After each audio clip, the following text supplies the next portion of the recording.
Assalamualaikum warahmatullahi wabarakatuh. Aku Anin Putri Amalia dari kelas 12 IPS 3 ingin menjelaskan tentang bab surat lamaran kerja. Apa itu surat lamaran kerja? Surat lamaran kerja adalah surat permohonan yang dibuat oleh pencari kerja atau pelamar pekerjaan untuk dikirimkan kepada badan atau jabatan sesuai dengan lowongan pekerjaan yang ditawarkan. Tujuan dari penulisan surat lamaran pekerjaan adalah untuk melamar pekerjaan menjadi karyawan ataupun posisi atau jabatan tertentu yang sesuai dengan posisi yang sedang dicari atau yang tersedia. Fungsi surat lamaran kerja: 1. Sebagai alat komunikasi untuk memberikan informasi mengenai identitas pelamar pekerja. Kedua, sebagai bahan pertimbangan bagi perusahaan menerima pelamar yang tepat dalam mengisi pekerjaan yang dibutuhkan. Ketiga, tanda tertulis pengajuan permohonan pekerjaan yang sifatnya resmi. Keempat, sebagai bukti historis pelamar yang melamar pekerjaan tersebut. Dan terakhir, 5, sebagai salah satu bentuk pedoman kerja. Jenis pembuatan surat lamaran pekerjaan. Surat lamaran pekerjaan sifatnya pribadi dan formal atau resmi. Bersifat pribadi karena surat ini dibuat oleh seseorang. Bersifat formal karena menggunakan bahasa yang resmi. Surat lamaran pekerjaan berisi kualifikasi yang dilengkapi dengan lampiran-lampiran sebagai bahan pertimbangan bagi perusahaan atau instansi yang bersangkutan. 1. Surat lamaran pekerjaan yang digabungkan dengan riwayat hidup atau kurikulum vitae. Dengan cara ini, riwayat hidup termasuk isi surat karena isinya berupa gabungan antara surat lamaran kerja dan daftar riwayat hidup. Cara ini juga disebut dengan model gabungan. Yang kedua, surat lamaran yang dipisahkan dari riwayat hidup. Dalam cara ini, riwayat hidup merupakan lampiran dan cara ini disebut model terpisah. Unsur surat lamaran kerja. Yang pertama, pernyataan umum atau tesis. Tesis berfungsi sebagai informasi awal terkait dengan pekerjaan yang akan dilamar. Kedua, argumentasi. Bagian ini berisi pendapat atau uraian yang memperkuat pernyataan umum. Yang ketiga, penegasan ulang. Untuk lebih meyakinkan penerima lamaran, penulis surat lamaran pekerja harus memberikan penegasan sehingga penerima lamaran mau menerima pelamar secara meyakinkan. Kebahasan surat lamaran kerja. 1. Bentuk surat standar. Format standar adalah bentuk surat yang biasa digunakan dalam surat formal atau surat resmi. Kedua, bahasa yang baik dan benar. Harus menggunakan bahasa dan kata-kata yang tidak bertele-tele agar maksud dan ingin tersampaikan jelas. Ketiga, menggunakan kata-kata sopan. Kata-kata yang dipakai dalam surat lamaran kerja harus sopan, sederhana, dan ringkas. Surat lamaran kerja tidak boleh bernada meminta belas kasihan atau merendahkan martabat sendiri. Yang keempat, kata pengantar yang jelas, singkat, padat, informatif, dan tepat sasaran. Isi surat lamaran pekerjaan harus menggambarkan informasi tentang pelamar dan kemampuan kerja. Yang kelima, penyampaian maksud surat. Penggunaan kalimat yang jelas untuk melamar kerja, termasuk dalam jabatan yang diinginkan oleh pelamar. Yang keenam, kalimat permohonan di paragraf penutup. Kalimat penutup berisi harapan dan permohonan kepada pemimpin institusi yang dilamarnya agar bisa diterima.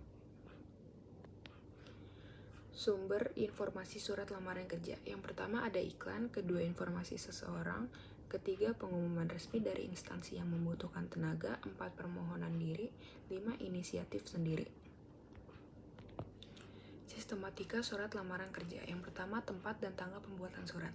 Tempat dan tanggal pembuatan surat ditempatkan di pojok kanan atas tanpa tanda petik di akhir karena bukan merupakan kalimat. Kedua yang adalah hal. Kata hal menyatakan tentang atau mengenai. Dengan kata lain, dalam bagian ini berisi maksud surat perihal. Kata perihal atau hal ditulis perihal atau hal atau tidak disingkat menjadi hal. Lalu diikuti dengan tanda titik 2 dan diakhiri dengan maksud surat tersebut. Yang ketiga, lampiran. Lampiran adalah sesuatu yang dilampirkan atau diikutsertakan dalam surat.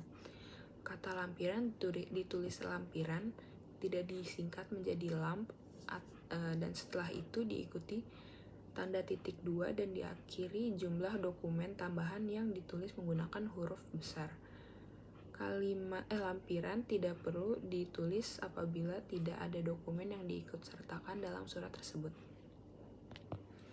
Yang keempat, alamat surat. Alamat surat adalah alamat tujuan. Penulisannya dimulai dari yang terhormat, tidak menggunakan kata kepada, langsung diikuti nama jabatan, kepala personalia, atau Direktur Personalia. Yang kelima, salam pembuka.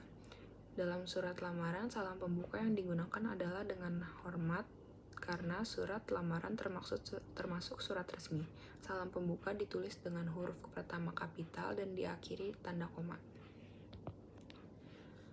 6. Paragraf pembuka. Paragraf pembuka surat lamaran disesuaikan dengan latar penulisan surat tersebut apabila mengajukan lamaran berdasarkan sumber lowongan pekerjaan yang diperoleh.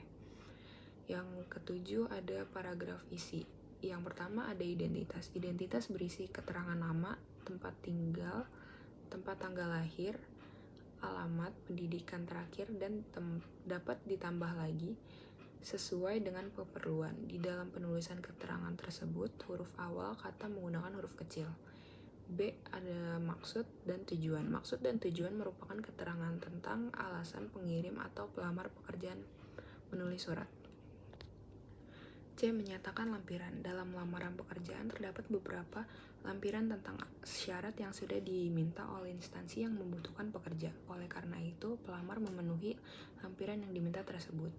8. Paragraf penutup. Di dalam surat lamaran pekerjaan, bagian penutup haruslah menunjukkan keantusiasan pelamar pekerjaan kepada instansi yang dituju. 9. Salam penutup.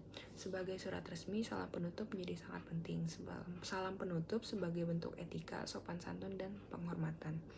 10. Tanda tangan dan nama terang. Tanda tangan ini biasanya berada di pojok kanan bawah surat dan di bawahnya ditulis nama lengkap.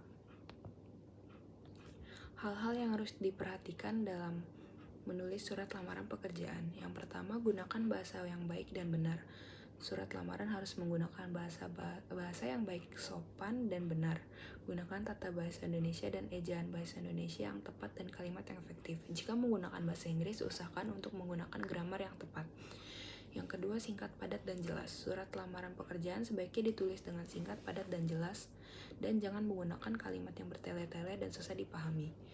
Yang ketiga, lengkapi surat lamaran. Lengkapi surat lamaran kerja dengan data-data yang dibutuhkan seperti fotokopi KTP, surat referensi pekerjaan, sertifikat, piagam, transkrip, dan pas foto terbaru sesuai yang diminta.